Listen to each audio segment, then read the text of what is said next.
estudiosos, hoy nos vamos a referir al campo eléctrico, es decir, una zona donde existe carga y si ponemos una carguita puntual en esa zona, va a recibir una fuerza sobre ella que la va a hacer moverse. Entonces, vamos a ver, representamos campo eléctrico, que es una magnitud vectorial, con una E mayúscula. Y decimos que la carguita puntual, en general se le llama Q sub 0, y es una carga puntual y positiva, metida en ese campo eléctrico, recibe una fuerza que la va a hacer moverse, ¿sí? O sea, que sufre una interacción porque está en ese campo eléctrico. La carga, pues supongamos que ese campo eléctrico en realidad está generado por otra carga. Vamos a ver qué significa esa parte. Muy bien. Entonces, esa carga puntual recibe una fuerza dividida sobre esa carguita, en realidad es la magnitud del campo eléctrico. ¿Tá? Es una manera de relacionar, como ya vimos con la fuerza eléctrica, es la fuerza eléctrica, vamos a ponerle así, porque puede haber otras fuerzas, ¿sí? Sobre Q sub 0.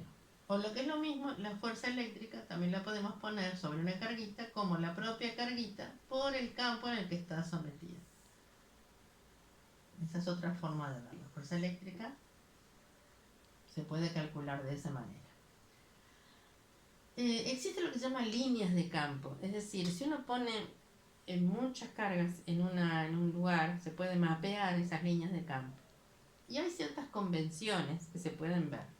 Si tengo una carga positiva, puntual, las líneas de campo van a salir radialmente de esa... En realidad yo acá lo puse en 2 dimensiones, pero serían como unas líneas también que pueden hacerse de esa manera. Y para una carga negativa, también radialmente, las líneas de fuerza, las líneas del campo, en realidad son entrantes. Así que hay que acordarse que las líneas de campo son salientes por la carga positiva y las por una carga negativa estas son entrantes. Tanto es así que si las ponemos entre las dos, esto, ahí está, fíjense que tiene sentido que entre las dos, por ejemplo, se terminan generando líneas de fuerza, líneas de esta manera, de atracción, ¿verdad?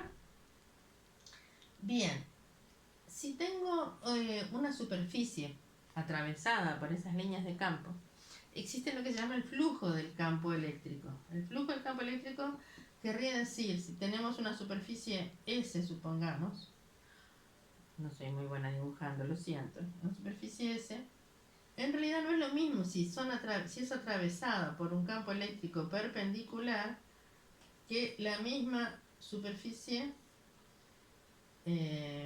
puede ser, en realidad, si el campo eléctrico fuera en la misma dirección que esa superficie, no la atraviesa. O sea, es el otro extremo. Acá tenemos como una forma de atravesarlo máxima, porque está justamente perpendicular el campo a la superficie. Otra forma de representarlo es si la superficie, acá las líneas de campo irían así, ¿sí? La superficie la podemos representar con un vector que me sirva para saber cuál es su relación con la dirección del campo. Ese vector en cualquier superficie siempre se representa como, para cualquier superficie, el vector que representa la superficie va a ser, si esta es una superficie S, el vector que la representa va a ser perpendicular a ella, ¿sí? Perpendicular a ella y saliente. Entonces, en este caso, el vector superficie sería así. Este es el vector superficie, S, y este es el vector, uno de los vectores, o la dirección del vector campo eléctrico. El flujo en ese caso sería, en todos los casos lo podemos representar como, en este caso también, el vector acá sería así, ¿sí? Esta es superficie, Este es los vectores, el vector campo eléctrico en esa dirección. Acá tenemos este ángulo, que es 90, y acá tenemos este ángulo que sería 0, ¿verdad? Y acá 90. Entonces, fíjense que en realidad para una forma de representar cuánto es atravesado en la superficie por las líneas de campo, es poner el valor del campo multiplicado por el valor de la superficie por el coseno del ángulo que forman el vector superficie con las líneas de campo. Entonces, fíjese que coseno de 0 vale 1. Por lo tanto, en este caso, si el ángulo es de 0 grados, entonces el flujo es máximo y vale simplemente E por el valor de la superficie. En el caso de que sea 90, si el ángulo entre quién y quién, entre el vector, los vectores que representan las líneas de campo y el vector superficie. En ese caso, si es 90, entonces el flujo vale 0. ¿Por qué? Porque el coseno de 90 es 0. Y tiene sentido, porque en este caso las líneas no están atravesando la superficie. Por supuesto que existen otros casos intermedios. Fíjense que si tenemos un campo así, feo lo mío,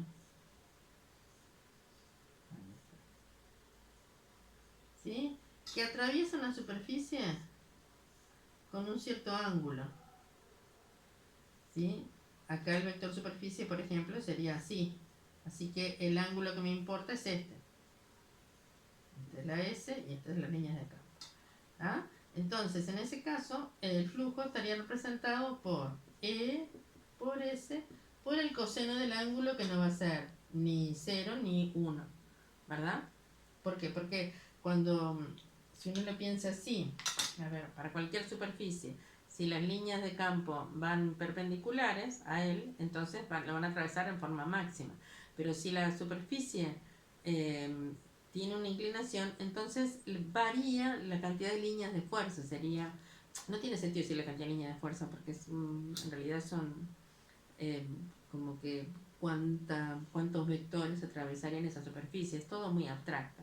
Pero sí que el máximo flujo de campo eléctrico ocurre cuando el campo eléctrico atraviesa perpendicularmente la superficie considerada.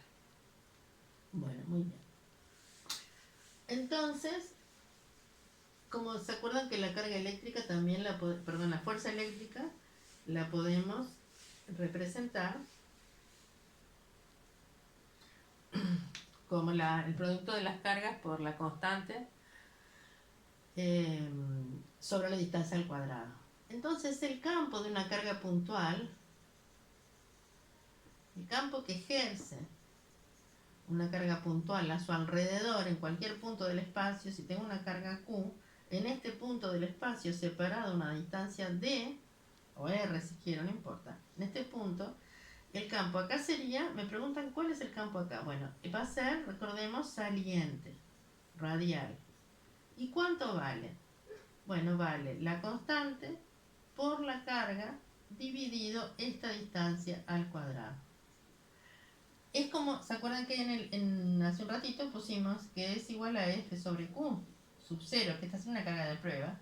Bueno, si la fuerza vale el producto de las dos cargas por la constante sobre, si tuviera esta distancia, esa carguita, supongamos de prueba, y hacemos F sobre Q sub 0, fíjense que acá también me quedaría sobre Q sub 0, así que en este caso se va, y esto sería el campo.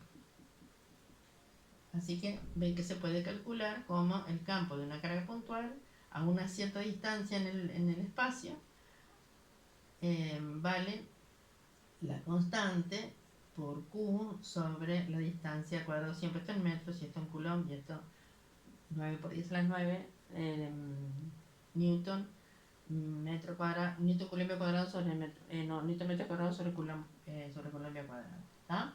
Es igual, están 9 por 10 a la 9 newton metro cuadrado sobre coulombia cuadrado. Ahí.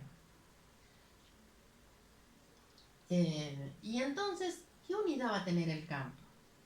Fíjense que si es fuerza, está en Newton, y esto está en Coulomb, es Newton por Coulomb. Esa es la unidad del campo eléctrico, ¿sí? Con esto en metros, debido a una carga puntual en cierto punto del espacio, ¿sí? Y si tengo una carga negativa, si tuviera una carga negativa, ¿sí?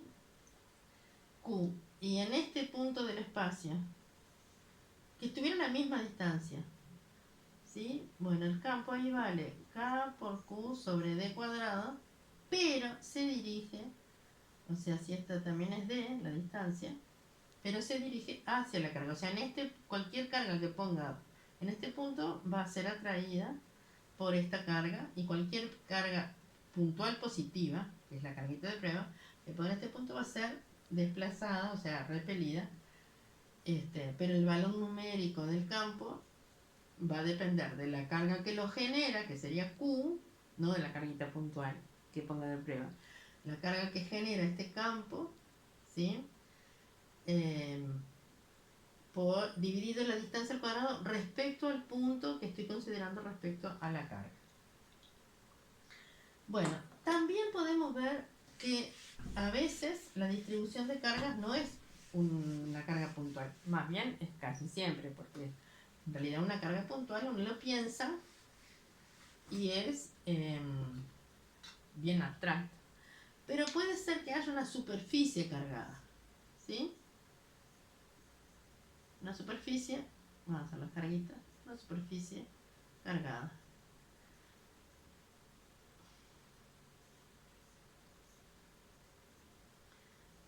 Bueno, ¿cómo se representa el campo respecto a una superficie? Que esto en realidad muchas veces se representa, miren, así, como de costadito, ¿verdad? Como si lo estuvieran mirando así. Esta sería una forma de representar. Lo mismo que pasa con la carga puntual, en realidad el campo va a ser saliente respecto y perpendicular, ¿sí? Y acá del otro lado también sería. En este caso se habla de densidad de carga, que es de carga superficial, que es toda la carga, vamos a ponerle delta Q, dividido la superficie, delta S, ¿sí? A esto se le llama densidad de carga y se representa con una letra que puede ser sigma, ¿sí? Esto es un dato que depende de la... va a estar en Coulomb por metro cuadrado, por ejemplo, ¿sí? Y entonces el campo vale sigma sobre 2 epsilon 0. ¿Y epsilon 0 quién es? Epsilon 0 es, bueno, si estoy en el vacío, en el aire se considera muy aproximadamente el mismo valor. Hay un valor que se llama permeabilidad eléctrica en el vacío y vale 8,85 por 10 a la menos 12. Y fíjense que en realidad las unidades de esto son las inversas de la constante, porque en realidad la constante K de Coulomb es 1 sobre 4pi epsilon 0, y 4pi no tiene unidades y epsilon 0 sí. Entonces tienen las unidades inversas, quiere decir que es Coulomb cuadrado, Newton metro cuadrado.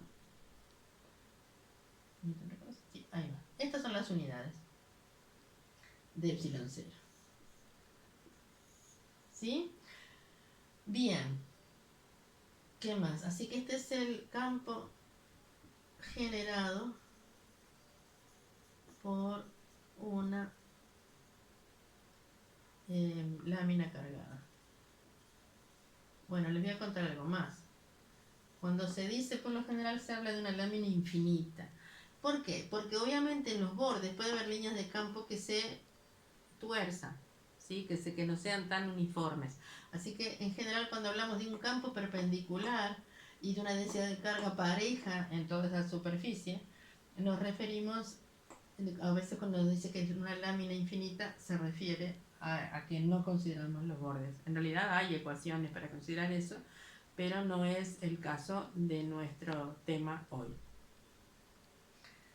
Y si tenemos entre dos placas, fíjense, entre dos placas, con la misma densidad de carga, ¿sí? Acá me quedó más parecido a un delta, es más inclinadita. Ah, ya.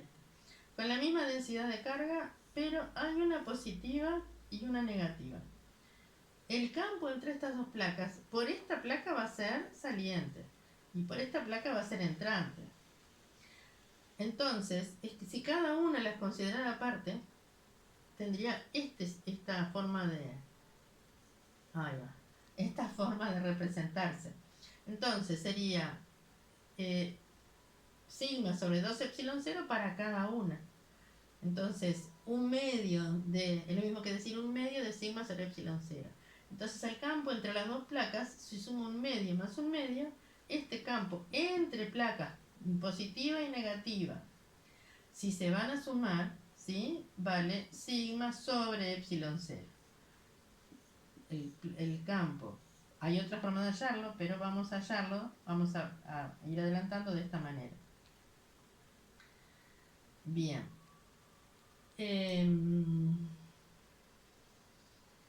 Nada más quería hacer un análisis, podríamos hacer un análisis dimensional, a ver si este campo tiene las mismas unidades que el campo generado por una carga puntual, F sobre, por una carga, perdón, sí, una carga sola que sea F sobre Q. Entonces, fíjense que dijimos que esto de arriba es Coulomb sobre metro cuadrado. Y lo que está abajo es Coulomb cuadrado, Newton metro cuadrado. ¿Sí? Y el campo debería darnos, vamos a ver qué es lo que nos da. Entonces, acá puedo hacer esto, ¿sí? Y acá puedo hacer esto. Fíjese, me queda 1 dividido Coulomb sobre Newton, que es lo mismo que decir Newton sobre Coulomb. O sea, 1 dividido una fracción es lo mismo que la